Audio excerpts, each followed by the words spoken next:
Greetings. My thanks to everyone for joining us for this 3 questions episode and for subscribing to my YouTube channel focusing on results. I'm here with my longtime friend, Heather Lee. Heather is one of the most creative, clever, and articulate people I've ever met. I know her to be deeply committed to her family, to her 3 sons and her very handsome husband, Jason. And I certainly have enjoyed being a fan of everyone's achievements and their shenanigans over the years. I also know, my friend, that you are deeply committed to lifelong learning and certainly to making a positive difference in society by what I think is fearlessly protecting the interests of the vulnerable. For our viewers, over and above being a mom, wife, humorist, writer, and accomplished leader, Heather's also the Special Investigations Unit Manager for Cambia Health Solutions, and her unit deals with healthcare fraud. And she and her family live in Lewiston, Idaho, and probably the only reason I would ever go to Lewiston, Idaho. So welcome. And as always, it's always great to see you, even if virtually. How's life for you today? It's good. And I think there's lots of other reasons you should come to Lewiston, Idaho, but I would be offended if I didn't get a chance to see you while you're here. Yeah, I'll make it there. It just won't be on business. So we'll go from there. Well, I'm going to get right to it because I know you have better things to do than hang out with the likes of me. And so I do have 3 questions, and I just want to go through this and get your ideas about things. Again, you were so bright about these things and so insightful. So I'd like to know, what have you found to be the most effective in balancing between personal health, family, play, and work? I know that you are serious about work, but I also know you have an excellent sense of humor and your balance with family life. You see it in the achievements of of everyone in your family. So how do you find that? How do you make that balance? It's hard for a lot of people to get to that. Yeah, well, first I would say I haven't figured out how to do that. And I think that I can recognize that we're all sort of learning as we go. And I support other people taking care of their health first, and certainly with my employees, I encourage that. And they have kind of gotten to the point where they like to remind me that I have to apply that to myself as well. Hmm. And so I think being a little bit vulnerable when we admit that we don't have it figured out with those people around us, I think gives them space to maybe not feel quite so bad that they don't have it figured out either.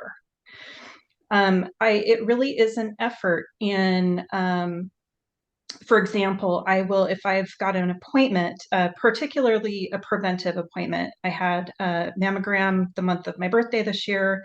And so I would use our team's communicator status bar to say, I'm out getting my mammogram this morning. If you haven't scheduled your preventative visits yet, I would encourage you to do that.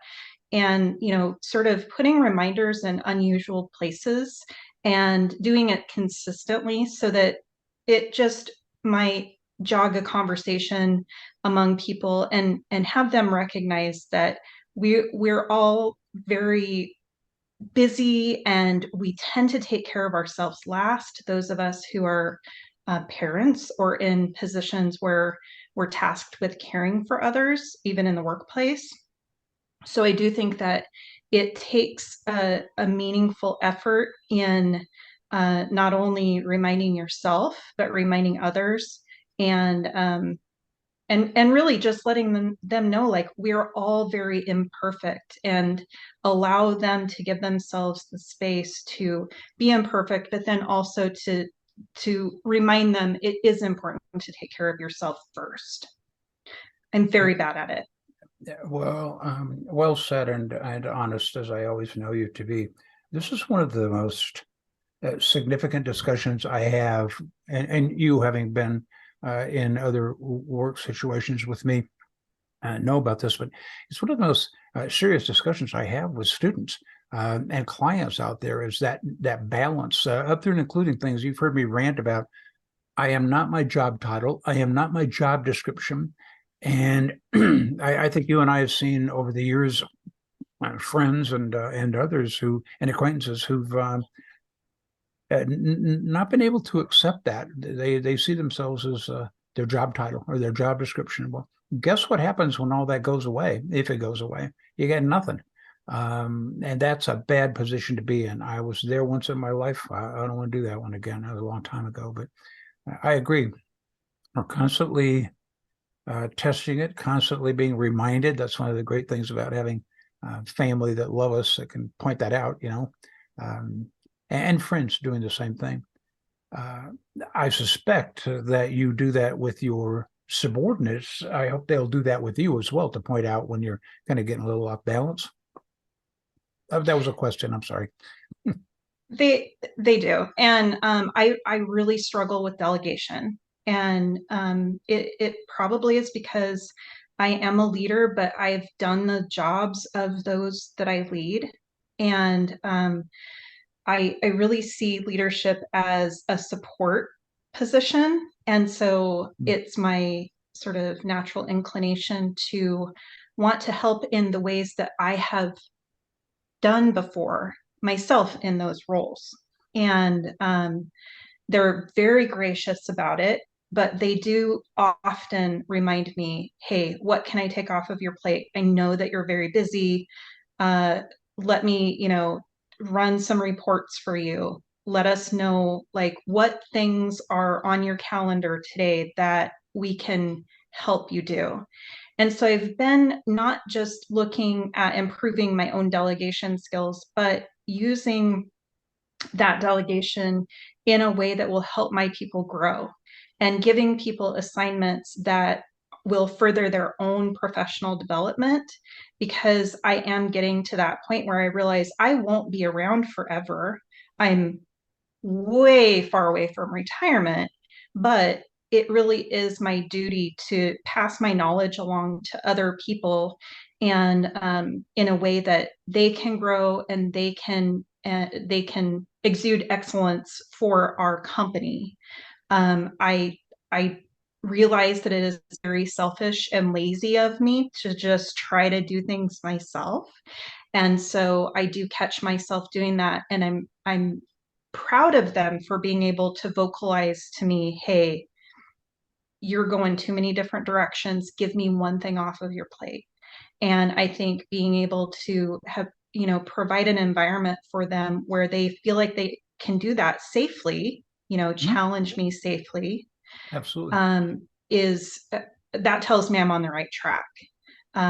Hopefully nobody's too afraid to ask me if I can give them something to do because I seem too busy for them.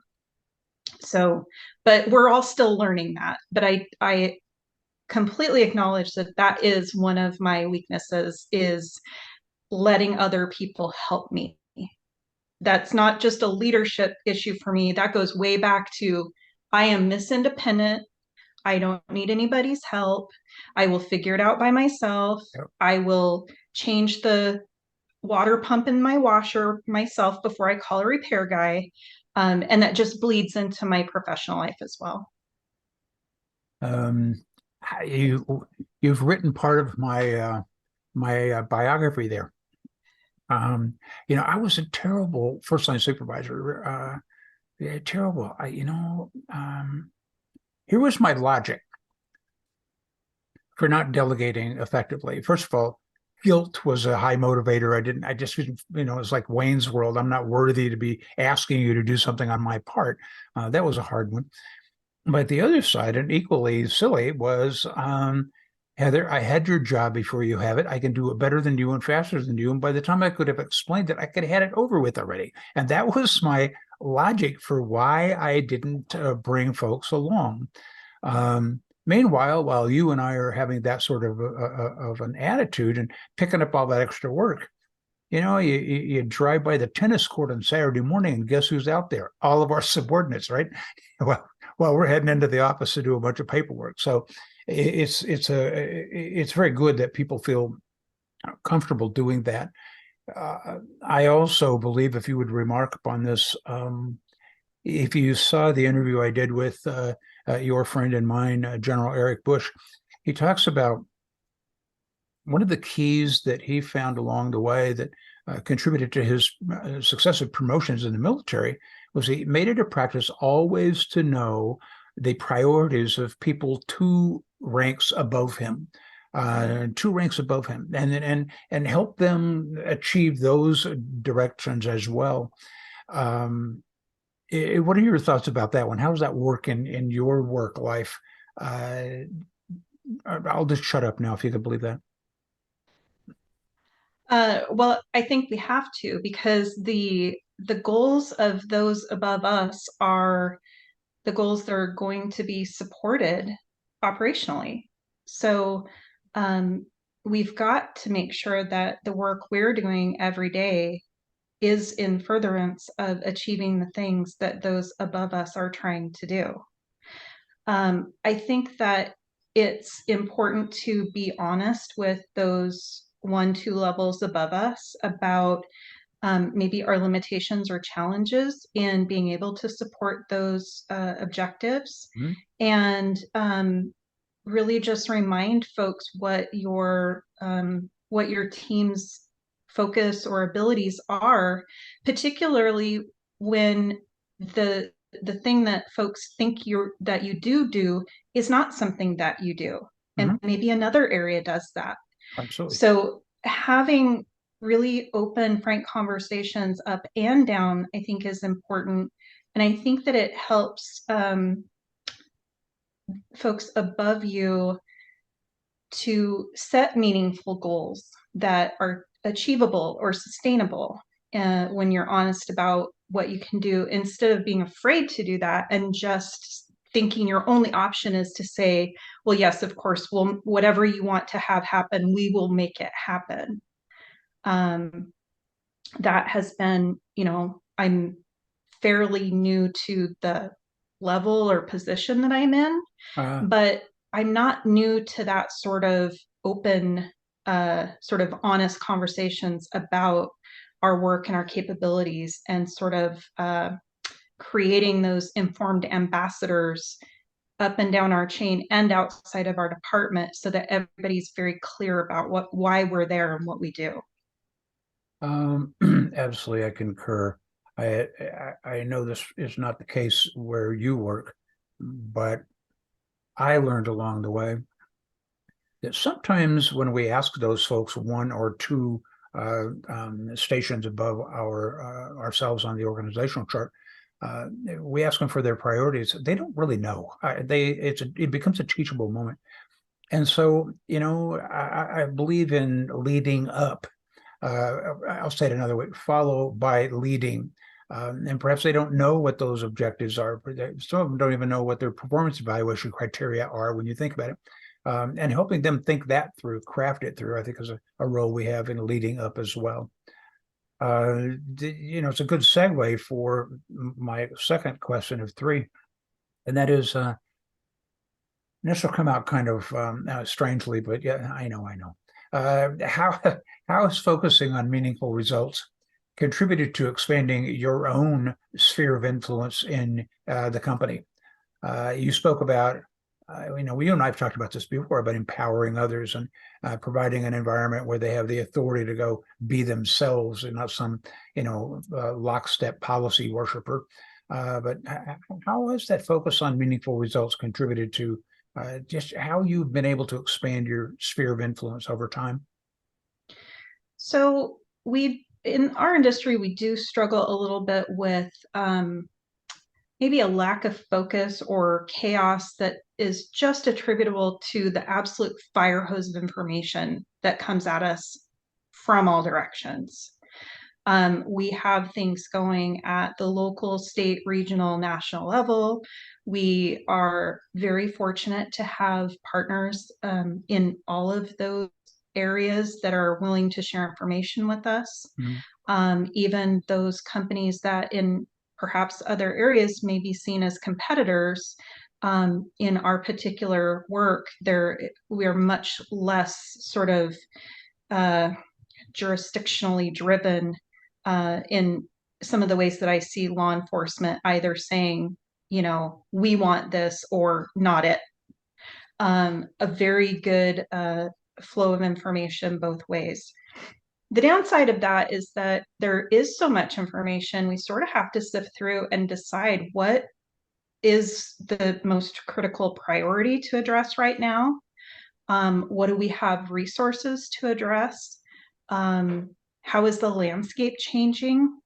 Our objectives are very rarely laid out in January and tied up in December because things happen all through the year.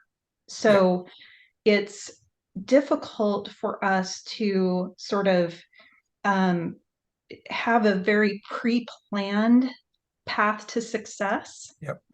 And our successes really are driven by our preparedness to pivot and react and respond to changes in the environment in front of us. Absolutely. And listening to those partners and really understanding when this person says something's on fire, maybe their priority is much different than another partner who says this thing is on fire. And we know from past experience, when they say things are on fire, they really are on fire.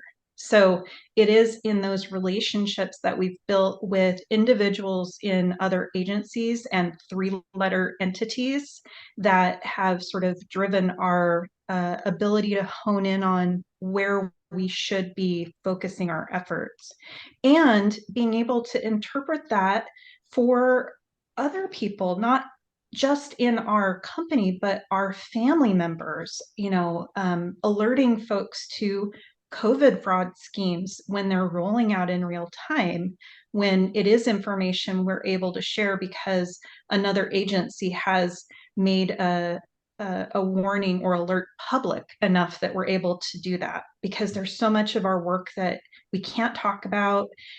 People don't hear about it for 5 years after the fact when the DOJ does a press release about it. Sometimes it's really difficult to not be able to share the successes of our work and kind of just have to sit on it until an authoritative agency is ready to make a public statement about it. Wow. I heard you cover a few really big points there. The first was affecting a culture so that it is responsive rather than simply reactionary all the time. A reactionary culture is going to get negativism and feelings of stress and helplessness and hopelessness and probably heart attacks and strokes among employees if all we're doing is reacting. But being responsive, and I believe that a lot of that, as you touched on, is the difference between data and intelligence. You get flooded as all my clients do, whether that's in law enforcement or the IT industry or city and county governments or wherever they are. We're just inundated with data, and we have this ability, humans do, to sort of shut a lot of that out and get it down to the one or two pieces of information that we need to make today's pain go away. But there's a big difference in this onslaught of data, and then the ability, the skill, perhaps the wisdom that comes with over time with understanding the intelligence of that. It is not reacting to a task, but taking all of them and saying, I see what this is, but what does it mean? And it's that level of thinking that, I press my clients all the time, stop looking at your shoes and start looking, as General Bush would say, think over the horizon. You got to think over the horizon. And so the difference between data-driven and intelligence-driven is, I think that's a key to success right there. I agree. And, we, over the past 5 or so years, we have purposely talked about data in terms of actionable intelligence. Mhm. data doesn't mean anything unless you're able to do something, make a decision with the information that you have. So my data analysts, kind of operate under that thinking. And as we turn information over to investigators, we ask that they look at it that way as well. I know a lot of people, and I was the same way as an investigator, being a little bit overwhelmed with Oh, a Lord, yeah. giant spreadsheet of information, and you really do say, what am I looking at here? So in order to make sense of that, it really does require a human element, and that requires understanding maybe what the motivations are of a fraudster and what we would expect to find or not find in the data associated with that. So I agree that it's very easy to, as information is so readily available in database format, that unless you know what to do with that, it's just noise. And that is why I know that a lot of folks are talking about AI right now, and there's a lot of questions about, every industry, every application. What's tomorrow look like with, the incorporation of AI, or what are the risks of AI, or what does AI mean to fraud world now? And I know that those intelligence partners of ours, the most legitimate or the most reputable of them, they all say that, AI is not going to replace humans. It's always going to require a human to make sense of whatever it is that you're looking at, whether it's data, written submissions, art, whatever it is. But I Or do see truth, and lack of truth, for that matter. Right, right. And I think that as us humans sort of refine our sort of BS detectors, we will have to turn that to, those things that we're looking at that may be AI generated. I think that for industries like ours, what we may find is just AI being used to voluminize what's already out there. Yep. There really haven't been a lot of um, innovative frauds. It really is the same old things perpetuated through different technological mechanisms. Yep. So, fraud at its root requires a greedy human. So, as long as we know what greedy humans act like, we can sort of translate that through more of these electronic means. That's something for all the viewers to think about. I know some of my clients, that's fire, police, cities and counties, state governments, whatever. I think they're looking for for AI to do something magical for them, so they don't have to think anymore, which is it frightens me a lot. But it's going to be something magical. I tend to ascribe a bit more sinister intent to some of the folks who might use it. It's the fraudster mentality, use it for cheating. But there are a lot of folks who are looking at it. I talked to a friend of mine the other day who was talking about the use of artificial intelligence. And what he was describing to me, they did a movie about that already called The Minority Report, and I was quite just listening to him. Thought, and he was a different generation, so I don't even think he's ever seen that movie. But he was all these great things were going to happen out there. I am with you that we can never tolerate nor allow nor engineer getting around that human element in any of these things. It's I don't. It's the high tech, high touch thing you and I've talked about before. That high touch has got to be there always, and I don't care. That, that a lot of the AI people are saying, well, computers are going to gain enough intelligence to turn that on humans. I think that maybe is a bit science fiction at this point. So Oh, and the other thing you talked about is you can't just decide what you're going to be in January. You can't decide then what you're going to be in December.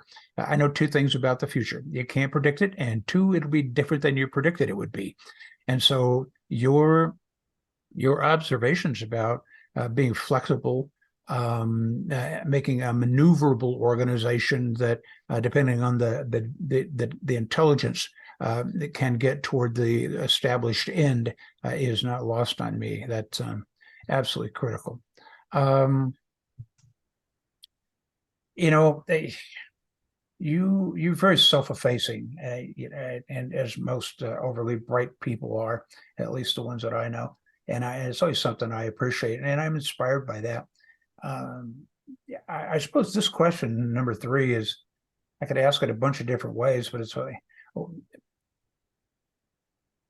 what techniques have you found that either you do that inspire other folks, or that you've seen folks do that inspire you?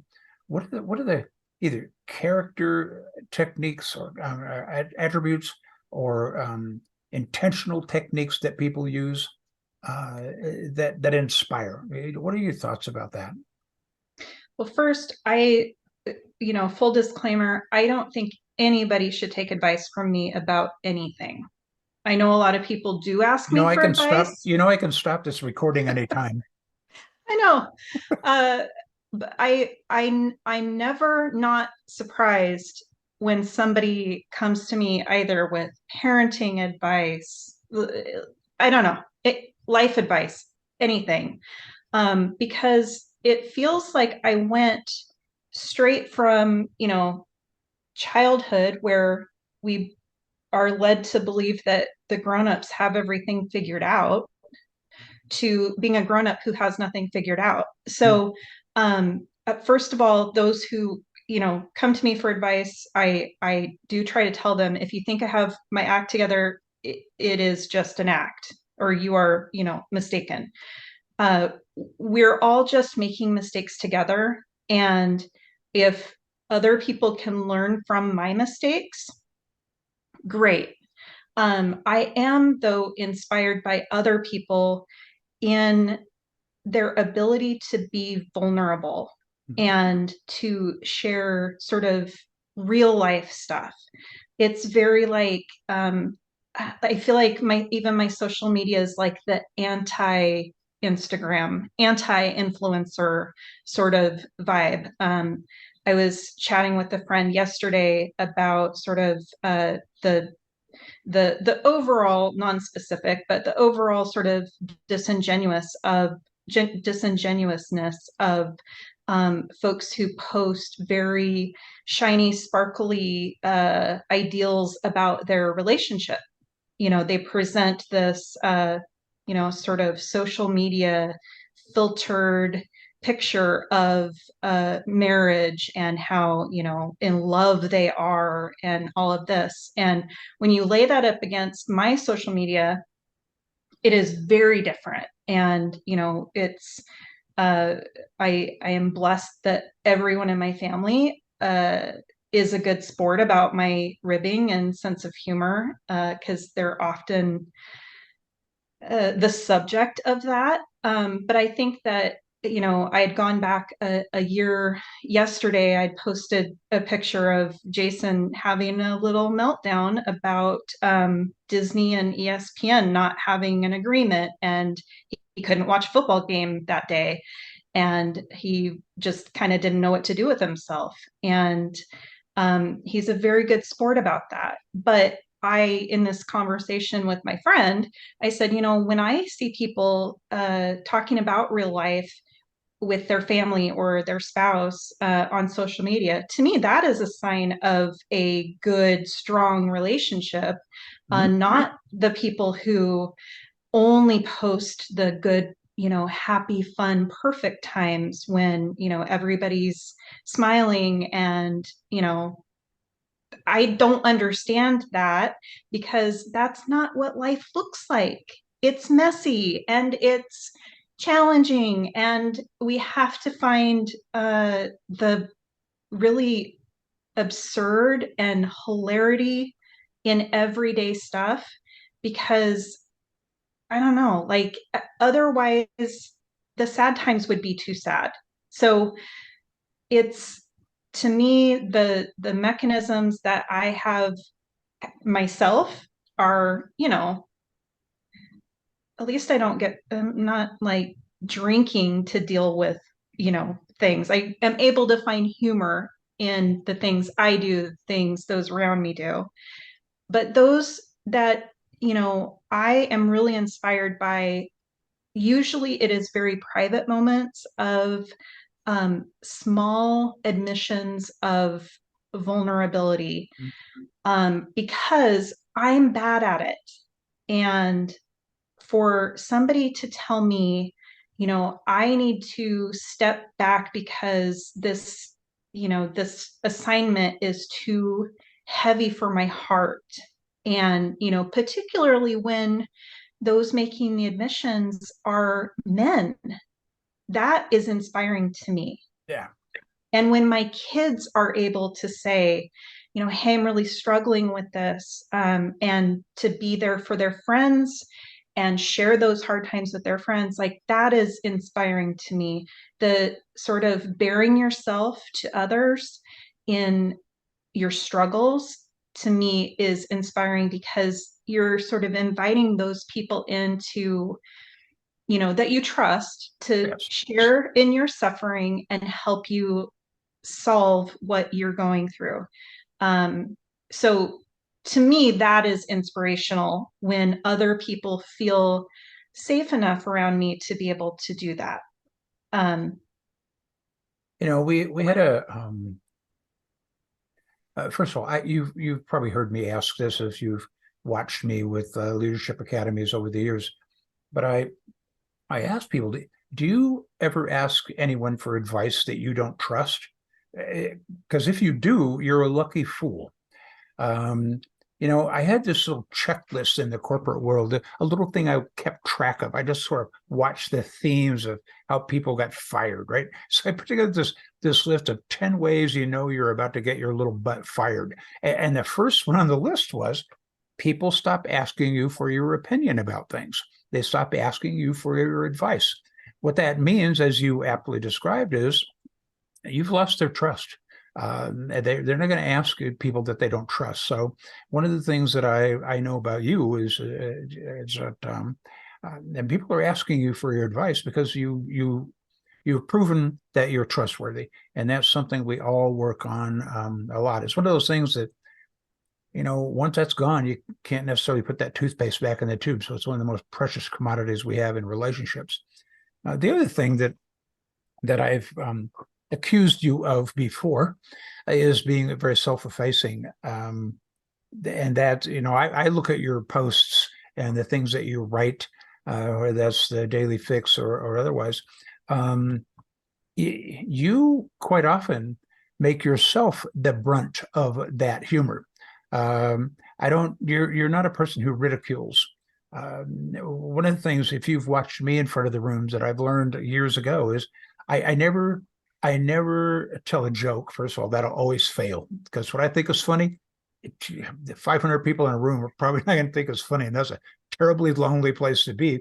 And so I tend to make fun of myself rather than ridicule anybody else. If the second I ridicule somebody, they stop listening, and then the whole thing is gone. So that very self-effacing, that's something that I look at with you and other friends. That it builds trust, but it's also one of those things that tell me the opposite of what I'm about to say. You've heard me say before that the worst kind of family member or the coworker or supervisor to have or to be is someone with high ego need and low self-esteem, because they cannot stand to see anybody else succeed. They don't have a good sense of humor about themselves or other situations. And one of the things I know about you and other friends of mine that I trust, and certainly people I'm asking to do these 3 questions, is the exact opposite. Very low ego, self-effacing. And with that comes high self-esteem, that belief in ourselves. And I think those are really powerful leadership examples. Um, we talked a bit, and I'm tagging onto that third question about the high touch, high tech thing. Um, you all, when COVID occurred, as a company, you all went to your separate uh, um, digital corners to work. What's going on now, as you see in the industry, with folks trying to well, there's a few companies that are trying to force people to go back to the office because they believe that's well, they have a whole bunch of beliefs about what it accomplishes. Um, but where are you in that process right now? From prior to that, having one-on-one personal relationships in person. Now we had the COVID. Now we got to separate, and now we're kind of bringing some of that back. Where are you right now? So this is a big issue that is not, specific to my team or our company or our industry. And I know that I don't think those, anybody's there yet. Nobody's there. no. But going back way before COVID, even, the earliest days of my career in my current sort of trajectory, we have staff across a 4-state footprint, and I was the only person in my local office on my team. And so I had always worked, even from an in office setting, I had always worked distantly from my colleagues and Uh, from my leadership. And as time went on, we did get a few more folks in our local office, but same thing, we all had sort of different job duties, different areas of responsibility, and we were all dealing with folks who were in other areas. Forgive Um, me. Cambia is headquartered in Portland. Is that correct? right. Yeah. So we have folks in Oregon, Washington, Utah, and Idaho. So when we went home, and I will say that, bless our IT folks who they really got ahead of things. They wanted us to test out sort of the fully remote fix before we were forced to, Ah, which meant they had a little bit more time to work out any bugs.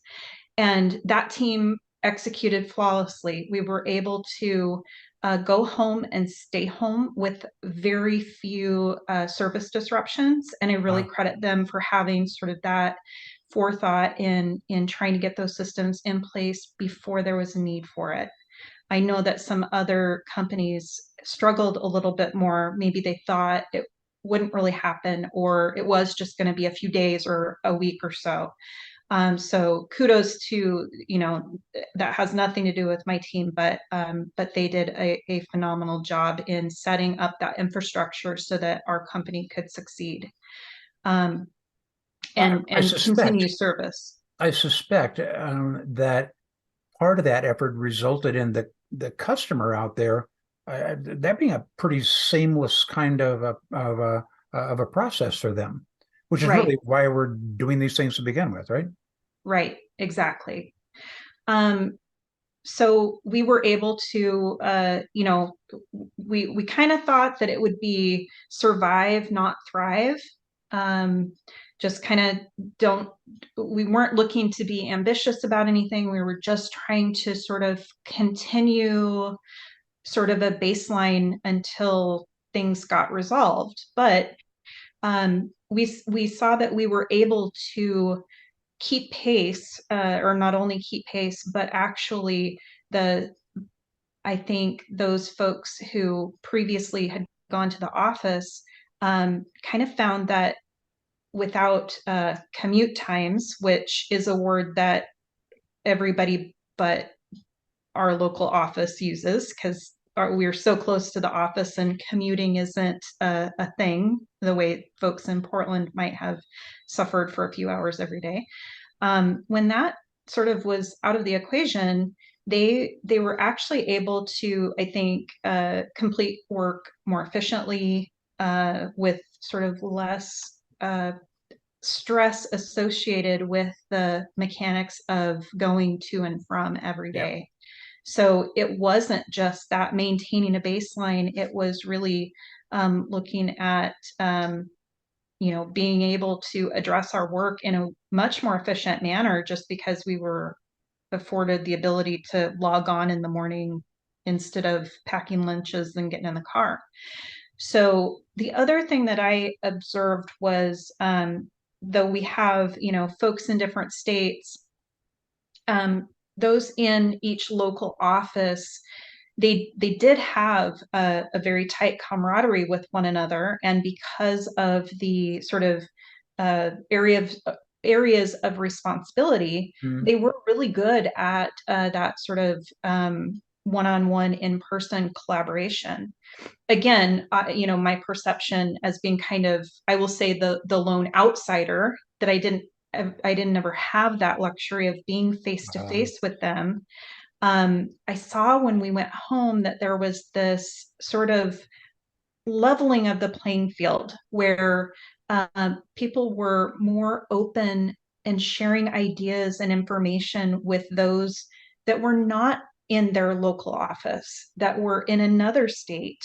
wow. And it really just elevated our overall pool of knowledge and willingness to help people that maybe were not in our direct proximity every day.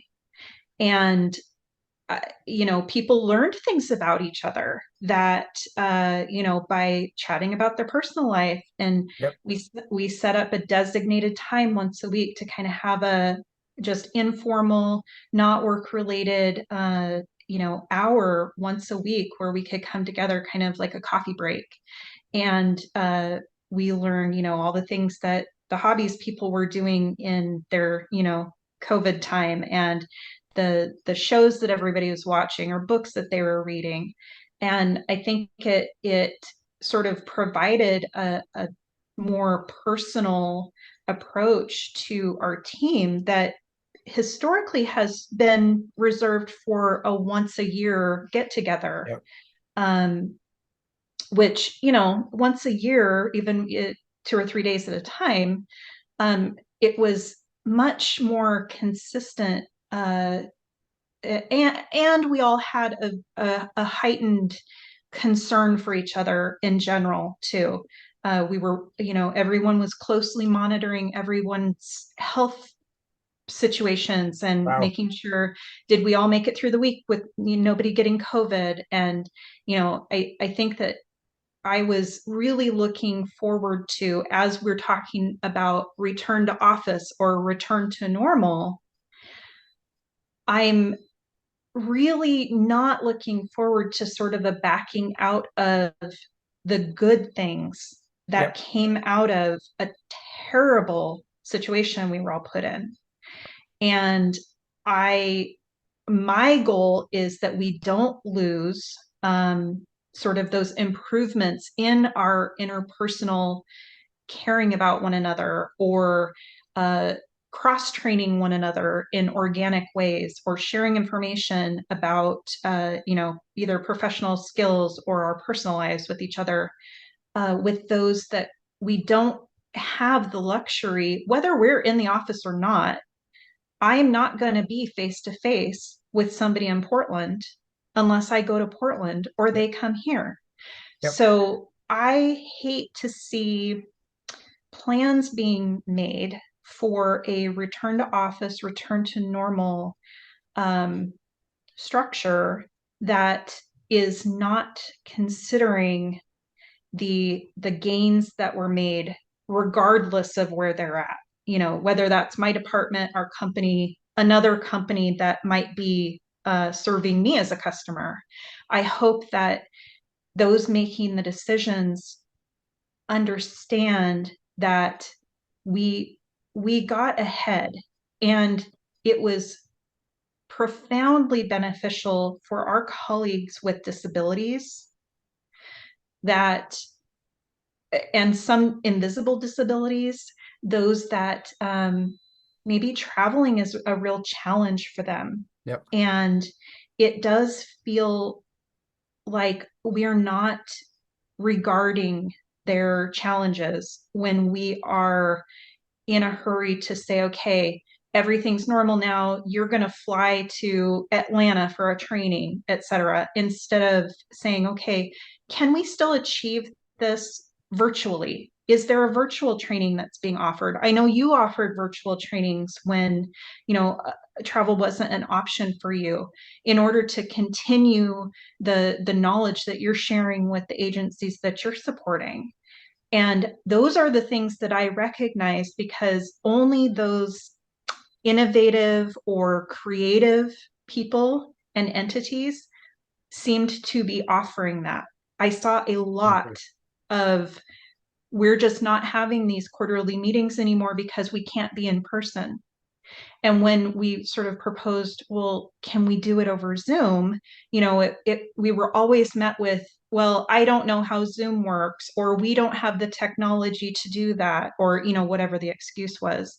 So the option was to just not do anything. And I think that was very short-sighted. And I think that it's very evident to me, those who are willing to be creative and those who are not willing to be creative. And those who are not are going to, die off very quickly. I absolutely concur. We've been through that. I watched many of my clients out there who, like dinosaurs, failed to adapt, and they're going to have trouble in the future. I also think that no one has given me yet, and perhaps it's out there, but no one's given me a valid objective for why we should all get back in some sort of physical group grope at an office. Other than, well, we want to get back to the way it was. Well, you know what? People hated that. They just didn't tell you at the time, but they hated that stuff. The commute, the extra expenses, the time away from their families. And so no one's really told me what a valid objective is.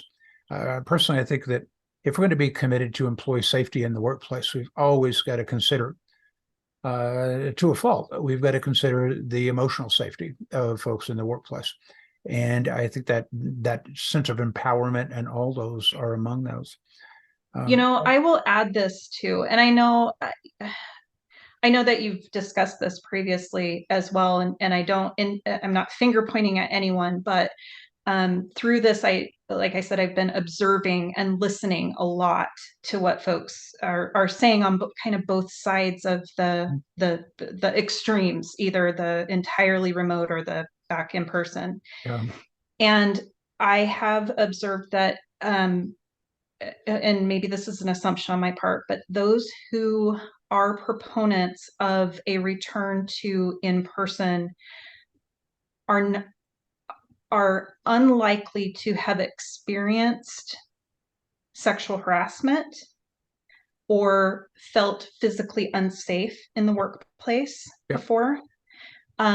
And I wish that they would consider that those they're making decisions for, or their colleagues, probably hear that loud and clear when they're saying, this is the decision I'm making and you have to, because I'm the dad and I say so. I hope that those making those decisions will realize it really does come from a place of privilege in having avoided that their entire career, and might be mindful of that input that they will never get, because those who feel unsafe in those ways are not going to tell us that they have felt unsafe in those ways. Absolutely. Absolutely. Well, we've got a ways to go as this entire human race evolves and learns and repeats the mistakes. And I'm going to go back to one point, and then we can wrap this up. You were talking about those human side, the hobbies that people do, all those. Recently, I conducted an academy. It was one of those online ones. And during the whole thing, and I don't mind, I encourage people, have your family come in, say hi. I mean, you've been in meetings with me when our little boy would pop his head in and say, hey, what's going on? And so I encourage people to do that. Well, I had this workshop there's probably, I don't know, 40 people in it from all over the United States. And one of the guys, his cat jumped right up in front of him on the right in front of the camera. I know he was horrified. He was absolutely mortified. And I said, no, leave it there. That's great. That's just life happening around us. So it was within, I don't know, 10 minutes or so, we took a break. When we came back, Heather, half that room had their pet in front of their camera. I thought, yes, that's exactly what I'm talking about. But they realized that it was okay. It was okay to be yourself. It was just okay to be yourself. And that is one of the great things that that so endears me to you personally, and to Jason, and to your kids, is you all are real. Make sure we just be ourselves. That is absolutely critical. And anybody who doesn't like that, well, you know what? They probably won't interact with us, and that's the end of that. Oh, I'm It's definitely not for everyone. more nor am I. So maybe that's why we get along as well as we do. Anything else you want to impart to the folks who watch this video? I do. I really want to talk about books and people because, those are a couple things I like. And this is something that I know that you do quite a bit, but it really is, book recommendations are my love language. Yeah, So if somebody recommends a book to me, I know that that's their way of telling me that they know me enough to know, what I would like or not like. yeah. And I never had a bad book recommendation. And so if you're the kind of person who recommends books, keep doing that to people.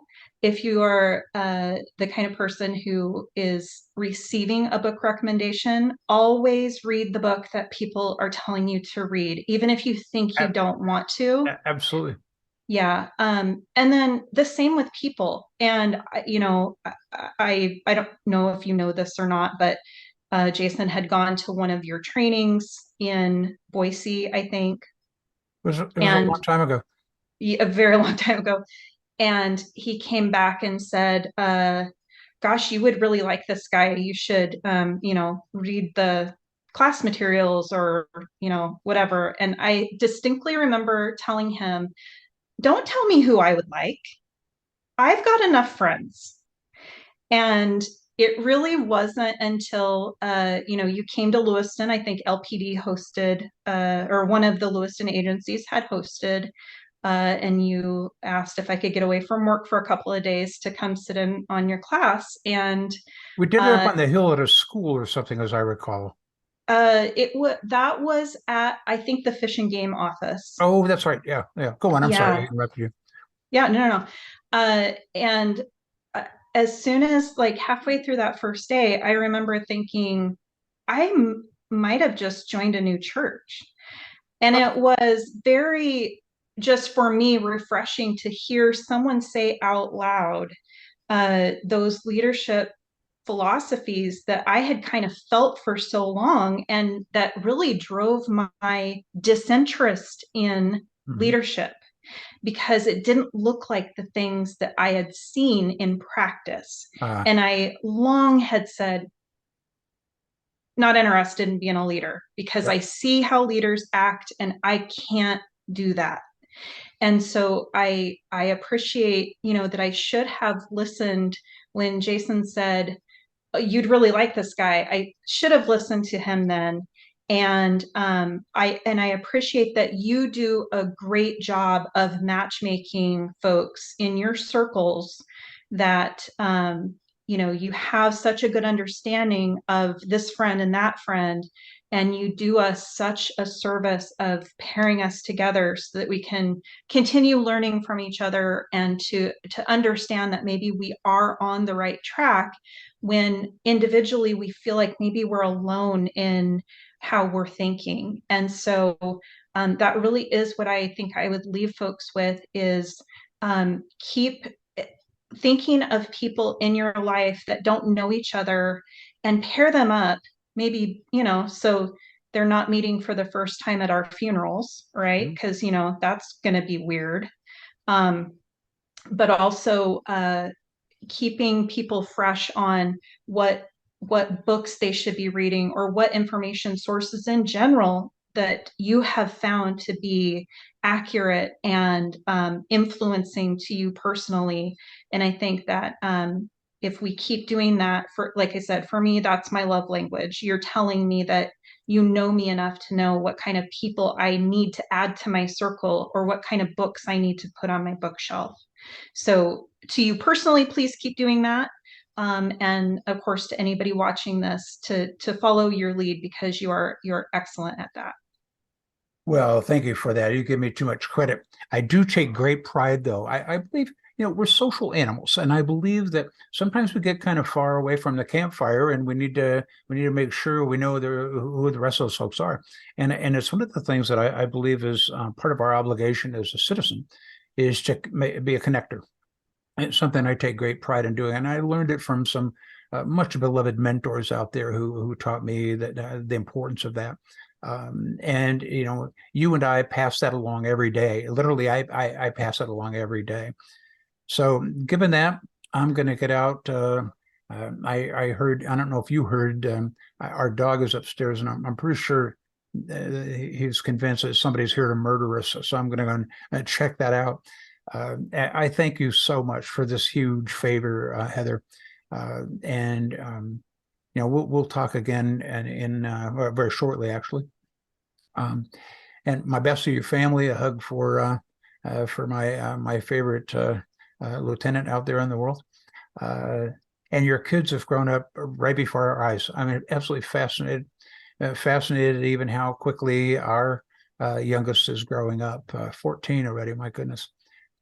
So thank you for that. And to our viewers, thanks for watching. I'll put Heather's contact information in the comment section.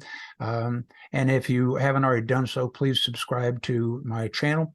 And remember, folks, one of my mantras, lead like you mean it.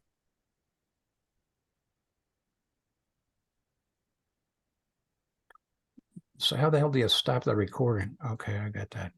There it is.